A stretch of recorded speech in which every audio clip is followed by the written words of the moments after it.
Hello दोस्तों, आज हमने की है मार्केट में ट्रेडिंग करते वक्त कुछ भारी गलतियां यानी कि जो ट्रेडिंग के रूल्स होते हैं उन पर हम सटीक नहीं रहे, उनको तोड़ा, जिसकी वजह से हमें लगा छोटे अकाउंट में बड़ा लॉस मैं आपको कंप्लीट दिखाऊंगा ट्रेड के साथ।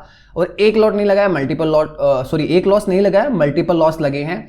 क्या ट्रेडिंग की गलतियां थी जो हमने की वो भी बताऊंगा और सारा आपको चीजें बताऊंगा। देखो, इंसान हैं हम, गलतियां कर सकते हैं। मेरे को काफी टाइम हो गया मार्केट में काम करते हुए, स्टिल मुझसे भी गलतियां होती है और सबसे होती है गलतियां, लेकिन वो गलतियां दोहरानी नहीं चाहिए। और जब गलतियां होनी स्टार्ट हो जाती है तो उन गलतियों में मल्टीपल गलतियां नहीं होनी चाहिए। जहां पर आप अपने आप को रोक लेते हो वहां आपका पैसा बच जाएगा।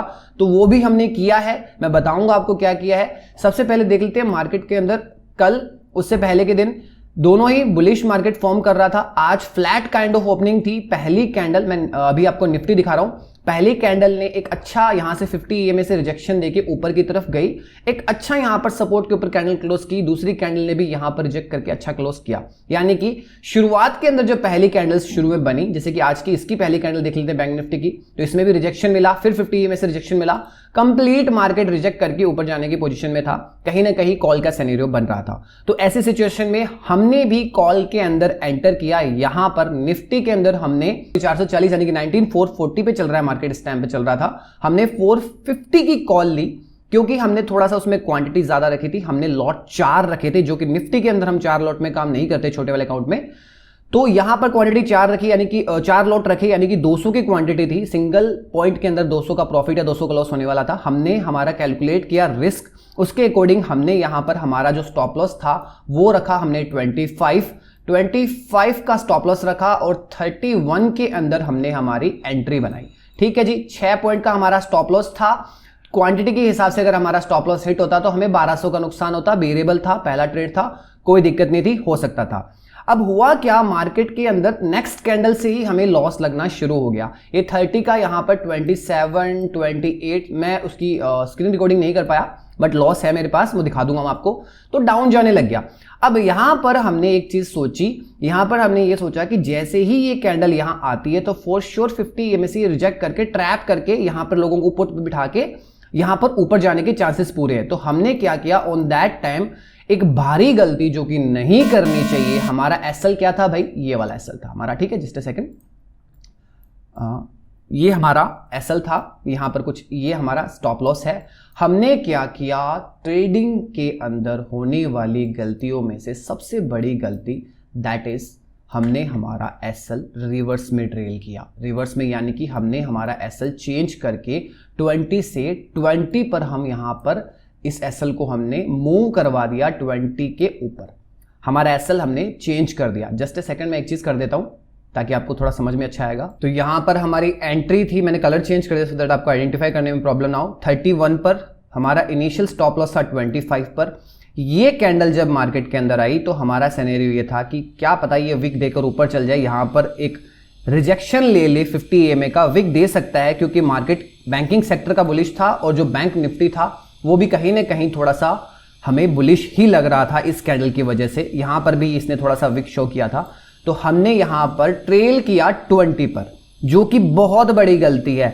कभी भी आपको रिवर्स के अंदर ट्रेल नहीं करना चाहिए भाई, कितना भी सिनेरियो हो, क्योंकि जो हम इनिशियल जो स्टॉप लॉस लगाते हैं ना, वो हम दोनों चीजें कैलकुलेट कर यानी कि एक तो हमारी पॉकेट कि हम कितना लॉस बर्दाश्त कर सकते हैं, प्लस हमारे चार्ट का हमारा एनालिसिस, इन दोनों के हिसाब से ही हमारा इनिशियल स्टॉप लॉस होता है। तो उसको रिवर्स में ट्रेल करना मतलब आप अपनी पॉकेट को भी हैम्पर कर रहे हो और चार्ट के भी अपोजिट में जा रहे हो। तो ये हमने बहुत बड़ी गलती करी, मिस्टेक हुई हमसे, एग्रीड। ठीक है, यहां पर ये कैंडल क्लोज हुई तो हम 20 के स्टॉप लॉस के साथ थे। हमने क्या किया, हमारा स्टॉप लॉस की जगह हमारा जो टारगेट हमने लगाया था इनिशियल बेसिस के अंदर, हमने उस टारगेट को थोड़ा सा हटाकर वहां से जो हमने शायद 50 के आसपास लगाया था वो टारगेट हमने यहां पर वापस 25 कर दिया। यानी कि हमारे स्टॉप लॉस पे ही हमने शुरुआती स्टॉप लॉस पे टारगेट लगा दिया कि 25 पे हमारा एग्जिट हो जाए, जो इनिशियल स्टॉप लॉस था।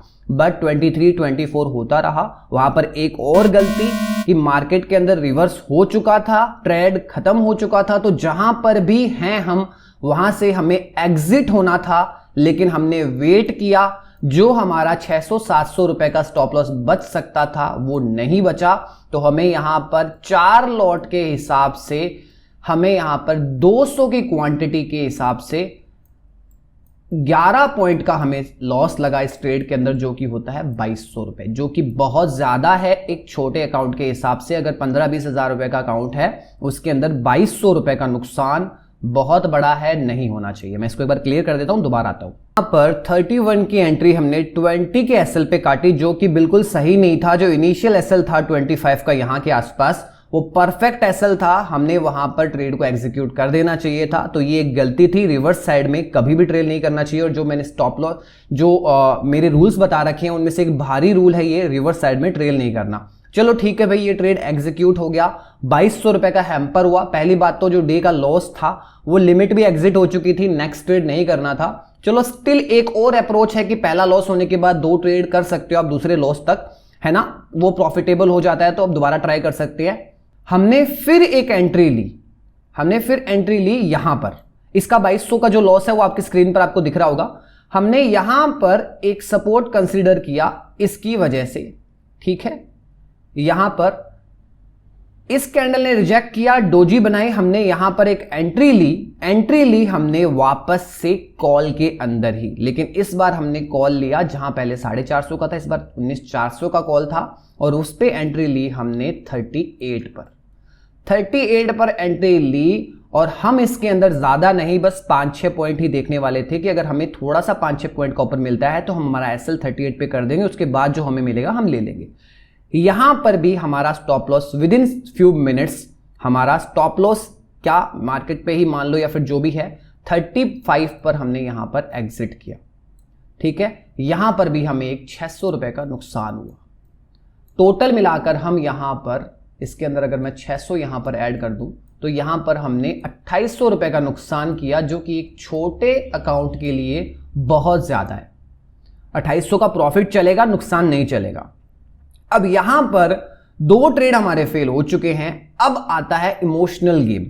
इमोशनल गेम क्या होता है? ओवर ट्रेडिंग का। इसको दूसरी बात देखो, ये ट्रेड हमारा खत्म ही हुआ था। मैंने एक चीज आपको बताई हुई है कि जब हम लॉस में एग्जिट करते हैं हम ट्रेड देखना शुरू कर देते हैं, हमें हर कैंडल पे ट्रेड लगता है। अकॉर्डिंगली यहां पर अगर थोड़े से सेंटिमेंट्स अगर घबराए ना होते तो यहां पर बार बार ऊपर से भी रिजेक्शन आ रहा है, तो ऐसी जगह पर कॉल साइड में एंट्री भी गलत है ना, क्योंकि सपोर्ट लाइन से रिजेक्शन आ रहे हैं। लेकिन मैंने पहले भी आपको कहा हुआ है कि जब हमें लॉस लगता है तो थोड़ी देर के लिए हमें पीसी से हट जाना चाहिए, क्योंकि हमारे सेंटिमेंट्स बिगड़े हुए होते हैं, हमें वहां पर वो रिवेंज वाली भावना आ जाती है। तो ये काइंड ऑफ रिवेंज ट्रेड ही बोलूंगा मैं।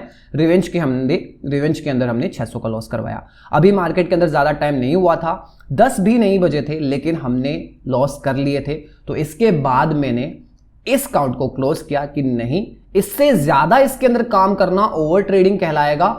2 रूल ऑलरेडी वॉइड कर चुके हैं, बड़े रूल वॉइड कर चुके हैं, तोड़ चुके हैं। अब एक फाइनल जो बचता है ओवर ट्रेडिंग वाला, वो नहीं तोड़ना है। तो हमने इसको वहीं पर किल स्विच मारा, खत्म किया इसको, जो लॉस था उसको लेकर आराम से बैठ गए। और ये बात मैंने लाइव पर भी बताई थी। तो ये कुछ गलतियां हैं, गलतियों को अब्सॉर्ब करना आना चाहिए। आई होप कि आपको समझ में आया मार्केट में किस हिसाब से रिएक्ट करना चाहिए, है ना। अगर इस वीडियो से कुछ प्रोडक्टिव लगा हो तो प्लीज लाइक एंड कमेंट जरूर करना।